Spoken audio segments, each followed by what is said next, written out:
고린도전서 12장 31절에서 13장 7절까지의 말씀 다시 들어가도록 하겠습니다.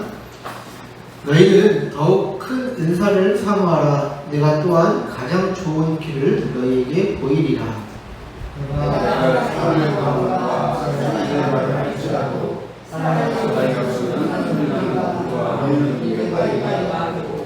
내가 예언하는 능력이 있어 모든 비밀과 모든 지식을 알고 또 산을 옮길 만한 모든 믿음이 있을지라도 사랑이 없으면 내가 아무것도 아니요. 내가 내게 있는 모든 것도 자제하고 또 우리 몸을 자기에게 사랑은 오래 참고 사랑은 온유하며 시기하지 아니하며 사랑은 자랑하지 아니하며 교만하지 아니하며 우리에게 실망하며 자기의 이익을 구하지 아니하며 서로 비하하며 악한 것을 생각하지 아니하며 불의를 기뻐하지 아니하며 진리와 함께 기뻐하고 모든 것을 사랑하며 모든 것을 믿으며 모든 것을 바라며 모든 것을 견디느니라. 네, 오늘 말씀은 가장 큰 선물이라는 제목을 가지고 여러분들과 말씀을 나누고자 합니다. 여러분들은 사랑이라고 하면 딱 어떤 생각이 떠오르십니까? 사랑. 사모님은 어떤 이미지가 떠오르세요? 사랑하면 어떤 거라고 생각하십니까? 하나님을 사랑하는 거예요. 너무 거룩하게 우리 사모님 얘기를 하시는데요. 저는 사랑하면 뭔가 애틋한 그런 감정적인 무언가가 떠오르게 됩니다. 저도 연애라는 걸 해봤기 때문에 그 이별의 아픔과 또 만남의 기쁨 이런 것들은 공감할 수 있거든요. 그리고 제가 생각하는 사랑은 마음속에서 일어나는 어떤 애틋한 감정이 아닌가 하고 단순하게 생각했을 때는 그렇게 떠오르게 됩니다. 또 어떤 분들은 사랑이다라고 하면 어떤 희생과 또 나눔, 헌신 이런 것들을 생각하실 수 있으실 텐데요. 저는 이 모든 답이 맞다고 생각이 듭니다. 왜냐하면 사랑은 이처럼 답이 없을 만큼 그 내용과 어떤 그 이야기에 있어서 너무나도 풍부하기 때문이다라는 것이죠. 교회 안에서 사랑을 이야기할 때는 우리는 이제 보통 이제 4가지 헬라어를 이야기하면서 얘기 좀 분류를 하죠. 뭐라고 얘기죠? 아가페 사랑, 그 다음에 뭐 필로스의 사랑, 그 다음에 에로스의 사랑, 그 다음에 스토르게의 사랑이라고 얘기를 하는데요. 이 아가페의 사랑, 간단하게 얘기하면 이 아가페의 사랑은 바로 하나님의 신적인 사랑을 이야기합니다. 그죠? 그리고 이 필로스의 사랑은 친구와 이렇게 어떤 우정적인 사랑을 이야기하고 있고요. 이 에로스의 사랑은 남녀 간의 어떤 그런 이성적인 뜨거운 사랑을 이야기합니다. 또 스토르게의 사랑은 친족 간, 가족 간의 어떤 그런 혈족 간의 그런 사랑으로 정의한다라고 얘기를 하고 있죠. 자, 우리는 그래서 사랑이라고 얘기했을 때 어떤 이제 친구와의 그 우정과 같은 그런 사랑, 그리고 남녀 간의 그 뜨거운 사랑, 혈족 간의 그런 어떤 진한 사랑은 모두 다 잘하고 있다라고 생각이 들게 되는데요. 그러나 우리가 이 사랑을 하나님의 사랑, 이 아가페적인 사랑을 추구한다라고 했을 때 좀 문제가 달라집니다. 왜냐하면 이 아가페적인 사랑이 우리의 삶과 좀 너무나도 상관없고 또 고차원적으로만 느껴지기 때문에 이 아가페 사랑을 추구한다 했을 때 항상 좀 문제가 발생한다라고 얘기를 하는 것이죠. 자, 여러분들 우리는 사랑을 추구하지만 왜 사랑이 중요한 것은 알지만 왜 이 사랑을 추구하지 않게 될까요? 각종 은사 구하는 것은 우리가 심심치 않게 보지만 하나님의 사랑을 구하는 그 일은 왜 우리가 잘 하지 않는 것일까요? 저는 2가지 이유가 있다고 생각하는데요. 첫째는 사랑은 무조건 착한 것이다 라고 생각하는 그 오해 때문입니다. 일반적으로 교회 안에서 사랑을 얘기했을 때는 어떤 무조건적인 전적인 착함을 생각하기 쉽습니다. 희생, 나눔, 자비, 용서 등이 예수님께서 우리에게 보여주신 어떤 사랑의 전형적인 모습이기 때문입니다. 제 고등학교 친구 중에 아주 착한 친구가 있었어요. 그 고일 들어갔을 때 정말 착했던 친구인데 근데 고3 때 되니까 점점 애가 이기적으로 좀 이상하게 변화하더라고요. 그래서 제가 이제 그 친구를 잘 아니까 대놓고 물어봤죠. 야, 너 왜 이렇게 변했냐 하고 이렇게 대놓고 물어보니까 이제 그 친구가 저한테 이렇게 얘기하더라고요. 야, 착해봤자 아무짝에 소용없어. 나만 먼저 행복하면 돼. 막 이러면서 얘기를 하는 것이 제 친구의 어떤 대답이었습니다. 그러니까 이제 사람이 착하게 살고 싶어도 착한 것을 이용하는 사람 때문에 그렇게 살 필요 없다라는 것이죠. 특히 착함과 사랑은 동의어로 여기기 때문에 교회 안에서도 이 사랑은 그다지 환영을 받지 못한다는 것이 사실입니다. 여러분들도 신앙생활에 있어서 이런 어려움을 느껴보지 못하셨습니까? 교회 다니는 사람 치고 이 착함 때문에 어려움을 당하셨던 분들이 한두 분쯤은 분명히 있을 것이라고 생각이 드는데요. 그래서 개그맨 이 박명수 씨가 굉장히 이제 예전에 이런 이야기를 했었잖아요. 참을인 3번이면 호구다. 고생 끝에 골병 든다. 라는 그 말을 했잖아요. 그죠? 이 얘기를 했을 때 교회 안에 청년들 들을 때 청년식도 그랬으니까 사람들이 진리를 접한 것 같이 많은 사람들이 공감하는 그런 어떤 분위기도 있었습니다. 그처럼 성도들도 이 사랑이 좋은 것이고 추구해야 될 것이고 또 이게 우리가 신앙생활을 위해서는 꼭 필요한 것이다라고 이해는 하지만 이 착한 것이라고 생각을 했다가 어려움을 당해본 적이 있기 때문에 하나님의 사랑이 중요한 것은 아니지만 좀 기피하는 경향이 있습니다. 그런데 여러분들 정말 사랑은 이렇게 착한 것만 우리에게 요구를 하실까요? 만약 사랑이 착함만을 이야기한다면 예수님은 바리새인들과 서기관들에게 이 독사의 자식들아라고 욕하신 것은 모두 잘못된 것이고 그 서기관과 바리새인들에게 화가 있을지어다 라고 하시면서 저주의 예언을 하신 것은 모두 잘못된 것입니다. 바울도 교회 안에서 음행의 문제를 일으키는 사람들을 쫓아내어 그들을 사탄에게 내어주었다고 고린도전서 5장에서 이야기하는데 사랑의 저희가 착함이면 이 바울의 행동도 그릇된 것이다 라는 것이죠. 그렇기 때문에 사랑은 착함만을 이야기하는 것이 아닙니다. 사랑은 하나님의 지혜로움을 포함하고 있기 때문이다 라는 것이죠. 둘째는 사랑이라고 이야기했을 때 우리가 감정으로만 해야 한다고 하는 그런 오해입니다. 여러분, 우리는 사랑의 감정이 생겨야만 할 수 있다고 생각을 하지 않습니까? 만약 사랑의 감정이 생기지 않는데 사랑한다는 것은 그것은 이중적인 것 아니냐라고 생각하는 교회의 사람들도 있습니다. 그런데 만일 하나님이 우리를 사랑의 감정으로만 사랑을 하셨다면 우리는 이곳에 남아있는 사람이 없을 것입니다. 왜냐하면 하나님의 사랑은요 감정적인 사랑이 아니라 사랑을 하시겠다는 결단적인 어떤 그런 선택이 포함되어 있기 때문이죠. 여러분들 한번 옆에 계신 분들 한번 쳐다보세요. 이분들을 보시면 막 사랑의 감정이 막 샘솟아 오르십니까? 막 샘솟아 올라서 막 사랑하고 싶고 안고 싶고 막 그런 감정이 드십니까?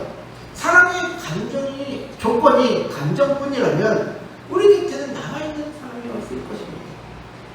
그래서 우리가 추구해야 할 사랑은 감정도 포함되겠지만 감정을 초월하는 사랑이다라는 것입니다. 오늘 본문에서 바울은 이렇게 말합니다. 고린도전서 10장 31절 말씀에 너희는 더 큰 은사를 사모하라. 내가 또한 가장 좋은 길을 너희에게 보이리라 라고 이야기하고 있습니다. 지금 바울이 이야기하는 대상은 고린도 교회의 교회들입니다. 이 고린도 교회의 특징은 뭐냐? 고린도 교회는 부유한 지역에 있었던 교회라서 성도들도 부유했을 것이다 라고 이제 학자들이 이야기합니다. 부유한 사람들의 특징이 뭐죠? 이것저것 관심이 많다라는 것입니다. 가난한 이들은 먹고 사는 것에 집중하게 되는데 부유한 사람들은 이것저것 관심이 많다라는 것이죠. 그래서 그런지 고린도 교회는 다양한 어떤 문제들이 그 고린도전서 성경에 많이 나와 있습니다.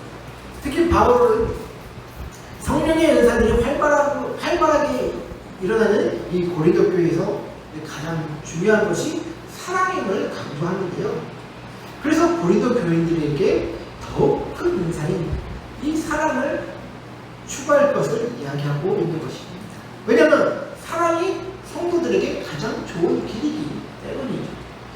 이어서 나오는 13장 1절부터 3절 말씀을 보시면 내가 사람의 방언과 천사의 말을 할지라도 사랑이 없으면 소리나는 구리와 울리는 꾀과리가 되고 내가 예언하는 능력이 있어 모든 비밀과 모든 지식을 알고 또 산을 옮길 만한 모든 믿음이 있을지라도 사랑이 없으면 내가 아무것도 아니야. 내가 내게 있는 모든 것으로 구제하고 또 내 몸을 불사르게 내줄지라도 사랑이 없으면 내게 아무 유익이 없느니라. 바울은 1절부터 3절 말씀을 이야기하면서 사랑이 없으면 모든 일이 쓸데없는 일이다 라고 이야기하고 있는 것입니다. 쓸모없는 일이다. 제게 있어 가장 섬뜩한 말씀은 3절이 아닐까 싶은데요. 내게 있는 모든 것으로 구제하고, 저는 이 말의 의미가 어떻게 다가가고 싶을까요?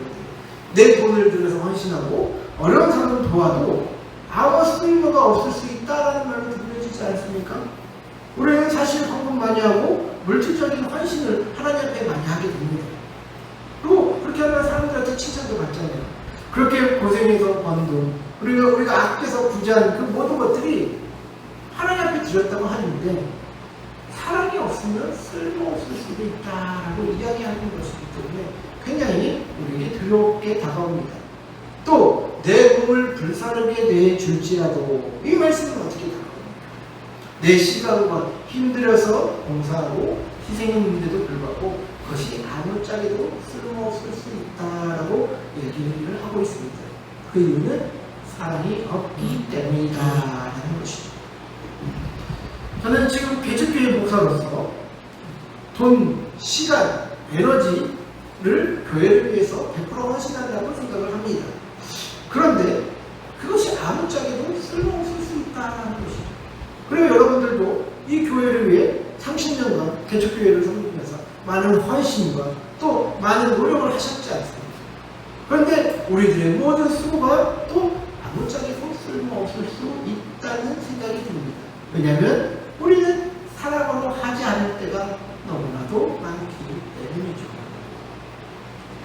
제가 이번 주에 한 분식집에 가서 라면하고 이제 점심을 먹기 위해서 이 라면하고 김밥을 시켜 먹었는데 그것을 보니까 어떤 아주머니가 이제 그 주인 아주머니가 TV를 엄청 열심히 보고 계시더라고요. 저도 근데 그게 뭔지 보니까 이게 뭐 불교 방송인지 대승진리의 방송인지는 알 수 없으나 그 이제 프로그램 내용이 어떤 무당님들이 나와서 가게를 컨설팅해주는 그런 것이더라고요. 그래서 주제가 전국에 있는 6명의 용한 무당들을 모셔서 뭐 그들이 컨설팅 받는 가게가 얼마나 바뀌는지 그런 것에 관련된 어떤 그런 것이었어요. 그래서 어떤 뭐 용한 무당이 뭐 화분은 머리 위에 두지 말고 밑에다 두라고 이런 것들을 컨설팅 하면서 뭐 대충 이렇게 하고 예고편 같이 나오는 게 보이던데, 근데 저는 이제 김밥을 먹으면서 이제 드는 생각이 뭐였냐면 이제 4,000원짜리 소고기 밀김밥을 시켜서 먹었는데 이 김밥을 먹으면서 이러니까 당연히 사람이 없지라는 생각이 드는 거예요. 왜냐면 김은 메말라 있지, 소고기는 거의 들어있지도 않고 그냥 흔적만 있지. 그러면서 이제 그런 이제 손님한테 이렇게 이제 들어왔을 때 뭐 반갑게 인사를 하는 것도 아니고 TV에 빠져서 뭐 그렇게 하고 있는데 참 장사가 잘 되기를 바라는 저런 모습을 보니까 좀 마음적으로 좀 안타깝더라고요. 손님들을 더 사랑하는 마음으로 정말 친절하고 또 더 넉넉하게 해주면 그렇게 될 텐데 자신은 바뀌지 않고 저는 어떤 이제 미신적인 것에 관심을 더 갖는 게 참 안타깝다라는 그런 생각이 드는데 그게 우리의 인간의 모습이다라는 것이죠. 심리학 이론 중에요, 인지부조화라는 이론이 있습니다. 인지부조화. 자, 이 인지부조화 이게 뭐냐? 미국의 사회심리학자 중에 레오 페스팅거라는 사람이 있었습니다. 이 사람이 발표한 이론인데, 인지부조화 이론은 한 사람이 가지고 있는 어떤 그런 생각, 믿음, 이런 체계와 전혀 다른 어떤 이제 지식이 딱 부딪혀서 충돌하게 될 때 이제 그 생기는 불편함을 인지 부조화다라고 이야기를 합니다. 자, 그러니까 자기가 가지고 있는 그런 생각, 어떤 믿음 이런 것들이 다른 어떤 지식과 이렇게 맞닥뜨리게 될 때, 그것을 이제 회피하고 불편하니까 변화되어야 되니까 회피해야 되니까 생기는 그런 이제 감정이다라고 얘기하는데 이 레온 페스팅거는 이것을 증명하기 위해서 한 사이비 종교의 치투에서 관찰을 합니다. 자, 1954년에 미국에 시커스라는 종교 집단이 있었다고 합니다. 자, 이 종교 집단이 주장했던 것이 무엇이냐? 1954년 12월 21일에 대홍수가 일어나서 이 세상이 멸망할 것이다 라고 예언을 하는 거예요. 그래서 이 집단 안에 있는 사람들의 어떤 그런 이제 교주가 그렇게 얘기하니까 어떻게 하겠습니까? 생업을 포기하고 전 재산을 팔아 기부를 한다라는 거죠. 그런데 이제 그렇게까지 이제 신도들이 이제 헌신을 했는데 홍수가 일어났을까요? 일어나지 않았을까요? 일어나지 않았겠죠. 자, 이렇게 홍수가 일어나지 않습니다. 자, 이들이 지금 믿고 있었던 그 믿음의 어떤 그런 체계가 지금 깨어지는 거잖아요. 이제 홍수가 일어난다고 했는데 홍수가 일어나지 않았으니까 이 상황이 이제 변화의 어떤 시간이 되어지는 것 아니겠습니까? 지금 이들은 인지 부조화를 겪고 있는 것입니다. 자, 그러면 우리는 상식상 사람들이 동요하고 집으로 다 돌아갈 것이다 라고 생각을 하게 되잖아요. 그러나 종말이 오지 않았는데도 이 집단에는 이탈자가 없었다고 합니다. 그 이유는 신자들이 자기가 듣고 싶은 말들만 들으며 그 상황을 해석해 나갔기 때문이다라는 것이죠. 시커스의 교주는 여러분들의 기도로 지구 종말을 막을 수 있었습니다 라고 그 상황을 이제 해석을 해버립니다. 그리고 신도들도 이제 재단, 집, 학교, 직장을 이제 다 포기하고 이제 들어온 상태라서 또 되돌아가기도 또 뭐 하냐면 그러죠. 그렇기 때문에 신도들도 자신들에게 유리한 해석을 선택한다라는 것이죠. 가족들을 돌아오라고 외치고 또 야 너가 미쳤다는 소리 듣기 싫으니까 점점 자기와 같은 그런 집단 안의 사람들끼리 더 뭉치게 된다라는 것입니다. 그러면서 더 외부와 벽을 치게 되고 다른 생각이나 가르침이 들어올 수 없는 그런 어떤 여건을 만들어버린다라는 것이죠. 그래서 이 레온 페스팅거의 인지 부조화 이론이 주목받는 것은 어떤 우리의 변화되지 않는 그런 모습을 이렇게 원인을 밝혀냈다라는 것입니다. 사람은 자기 합리와 자기 무엇에 빠져 있으면서도 변화되지 않으려 한다라는 것이죠. 불편한 진실과 마주하게 될 때 변화보다는 자기 합리화를 선택하는 것이 바로 우리의 모습이다라는 것입니다. 여러분, 사람이 쉽게 변하지 않는다라고 이야기를 하죠. 왜냐하면 자신이 믿고 주장하는 것을 포기하기 싫어하기 때문입니다. 자신과 다른 것을 접하게 되면 사람들은 자기의 주장을 동조할 수 있는 사람을 먼저 찾게 되고 또 다른 사람을 비난하는 게 우리들의 어떤 일반적인 모습 아닙니까? 그죠? 그러니까 비난할 이유를 찾는다라는 것이죠. 그렇기 때문에 우리는 하나님의 성품인 이 사랑이 필요하다는 것입니다. 하나님이 우리에게 주시고자 하는 그 사랑의 성품이 이 모든 것을 넉넉히 이룰 수 있는 힘을 주시기 때문이다라는 것이죠. 바울이 정의한 사랑은 고린도전서 오늘 13장 4절부터 7절에 나오는데요. 사랑은 오래 참고 사랑은 온유하며 시기하지 아니하며 사랑은 자랑하지 아니하며 교만하지 아니하며 무례 행하지 아니하며 자기의 유익을 구하지 아니하며 성내지 아니하며 악한 것을 생각하지 아니하며 불의를 기뻐하지 아니하며 진리와 함께 기뻐하고 모든 것을 참으며 모든 것을 믿으며 모든 것을 바라며 모든 것을 견디냅니다. 자, 여러분, 바울이 지금 사랑에 대한 정의를 내리고 있습니다. 자, 근데 우리에게 전해주는 이 사랑의 정의가 우리가 일반적으로 생각하는 그런 사랑과 좀 다르다고 생각이 들지 않으십니까? 사랑의 정의가 굉장히 자기부인적인 요소가 들어가 있다고 생각이 들지 않으세요, 여러분들? 우리는 사랑을 뜨거운 어떤 감정과 공연이 있을 때 하는 것이라고 생각을 합니다. 그러나 그렇지 않은 것 같습니다. 우리는 사랑을 무조건 희생하고 나누고 헌신하는 것이라고만 생각합니다. 그러나 그렇지도 않은 것만 같습니다. 왜냐? 이 솔직히 말하는 이 바울이 말하는 이 사랑의 정의는 우리의 힘으로 할 수 없는 영역에 와 있지 않는가 또 생각이 들기 때문입니다. 우리가 오래 참고 온유하는 것보다 우리는 분노하는 것 쉽습니다. 시기하지 않고 자랑하지 않고 교만하지 않고 물에 힘치 않는 것, 자기 유익을 구하지 않는 것, 성내지 않고 악한 것을 생각하지 않고 불의를 기뻐하지 않고 진리와 함께 기뻐하며 모든 것을 참고 믿고 바라며 이 견디는 것이 여러분들 우리 인간의 어떤 노력과 힘으로 또 감정으로 할 수 있다라고 생각을 하십니까, 여러분들?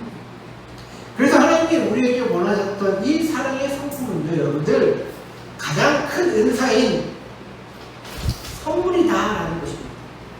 그리고 이 선물은 예수님과 함께 십자가의 길을 걷는 사람들에게만 허락되는 위대한 선물이다라고 말씀을 드릴 수 있는 것입니다. 여러분들, 우리들은 성결교회 교인이다라고 얘기합니다. 교회들은 이제 교단들이라는 게 있잖아요. 뭐 장로교, 뭐 감리교, 뭐 순복음교회, 또 성결교회, 뭐 이렇게 교단들이라는 게 좀 나눠져 있죠. 각 교단들마다 좀 강조하는 바가 있는데 저희들은 성결교회 교인들입니다. 그렇다면 이 성결교회 교인들은 다른 교단과 다르게 앞세울 수 있는 게 무엇이라고 여러분들 생각이 드십니까? 무엇인 것 같아요? 성결입니다. 성결. 자, 근데 이 성결이라는 게 단순히 어떤 거룩함, 깨끗함을 지향하는 것이 아니라 하나님의 형상의 회복인 사랑의 성품을 지향하고 있다는 것을 여러분들 아셔야 할 것입니다. 자, 왜냐? 하나님의 영으로 이제 다시 태어난 중생한 신자들이 있습니다. 이 중생한 신자들이라고 해도 고민이 있는데 무엇이냐? 그것은 중생했지만 아직도 남아있는 이 죄의 경향성 때문에 자꾸 죄에 빠지는 문제를 일으킨다는 것이죠. 자, 이것은 부패한 심성으로 인해 시작되는 인간의 고질적인 문제인데요. 하나님은 이를 도우시기 위해 중생한 성도들에게 2차적인 은총인 성결의 역사를 베풀어 주신다는 것입니다. 이 성결의 역사는 성령 세례라고도 부르는데요. 순복음교에서 이야기하는 그 성령 세례와는 그 맥락이 다릅니다. 우리가 얘기하는 이 성결교의 성령 세례는 부패한 죄의 경향성 때문에 자꾸 죄에 빠지는 이 성도들을 돕기 위해서 하나님이 베푸시는 2차 축복이다라고 이야기한다라는 것이죠. 그래서 성령 세례를 통해 성결의 은혜를 체험한 사람들은 그때부터 하나님 사랑과 이웃 사랑을 제대로 할 수 있는 이 마음의 밭이 준비되는 것입니다. 웨슬리는 이것을 의도의 순수성이다라고 이야기를 하는데요. 순수한 마음으로 하나님과 이웃을 사랑할 수 있는 그런 상태가 인간에게 허락된 가장 이상적인 형태다라고 말을 하는 것이죠. 그래서 그 의도가 순수한 모습이 하나님의 형상의 회복이고 하나님의 성품으로 세상을 살아가는 그리스도인의 모습이다라고 주장했다라는 것입니다. 그래서 그 웨슬리가 주장했던 그 성결교회 교리가 바로 우리가 믿고 있는 성결교회 좀 다른 교단과 또 차원을 둘 수 있는 그것이다라는 말씀을 드리는 것입니다.